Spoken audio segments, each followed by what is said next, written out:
পূজার্চনা চ্যানেলের আজকের দ্বিতীয় নিবেদন। প্রায়শই দেখবেন অধিকাংশ গৃহে পৈতে যেদিন হয় ছেলের উপনয়ন জাতকে, তার আগের দিন একটা বড় খাওয়া দাওয়া ভোজ হয়। মাছ মাংস সব মিশ্রিত করে খাওয়ানো হয়। যার পৈতে সেও খায়, তার বাপেও খায়, ঠাকুরদাও খায়, কাকাও খায়, সবাই খায়। এর নাম দিয়েছে আপৈতে ভাত। অর্থহীন একটা প্রথা মাত্র, বরং অর্থহীন নয়, অশাস্ত্রীয়। এবং পরের দিনে উপনয়নকে নামক যে সংস্কার, তার নান্দীমুখাদি যে ক্রিয়া আছে, তাকে অত্যন্ত আঘাত করে এর দ্বারা। কারণ পূর্বদিনে সংযম হয়ে নিরামিষ সক্রিয় ভুক্তা একবার খেয়ে দিন যাপন করতে হয়। যেমন আমাদের আইবুড়ো ভাত বলে একটা বাংলায় কথা আছে, শাস্ত্রে অবহুরান্ন বলা হয়। এ একটা প্রথা, সংস্কারের মতো একটা প্রথা।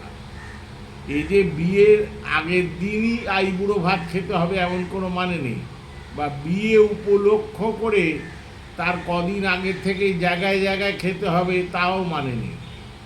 অবহুরান্ন একটা দিন দেখে খাওয়ানো হয়, আর এর পশ্চাতে একটা অন্য তত্ত্ব লুক্কায়িত আছে।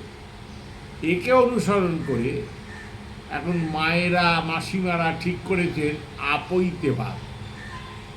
আপৈতে ভাতে যে অসংযত খাদ্যাদি, যথা মৎস্য মাংস ইত্যাদি গ্রহণ করা হয়, তারপরে পরের দিনে ছেলের যে উপনয়ন ক্রিয়াটা হয়, সেই উপনয়ন ক্রিয়াটা সম্পূর্ণ নিরর্থক। এমনিতেই উপনয়ন, আমি আমার অন্য ভিডিওতে বলেছি, কলিযুগে উপনয়ন বর্তমানকালে বিশেষত সম্পূর্ণ নিরর্থক, বন্ধ হয়ে যাওয়া উচিত। তথাপি সেই নিরর্থক উপনয়নটা আরও নিরর্থকতর, আরও অধিক নিরর্থক হয়ে যায় আপৈতে ভাত খাওয়ার।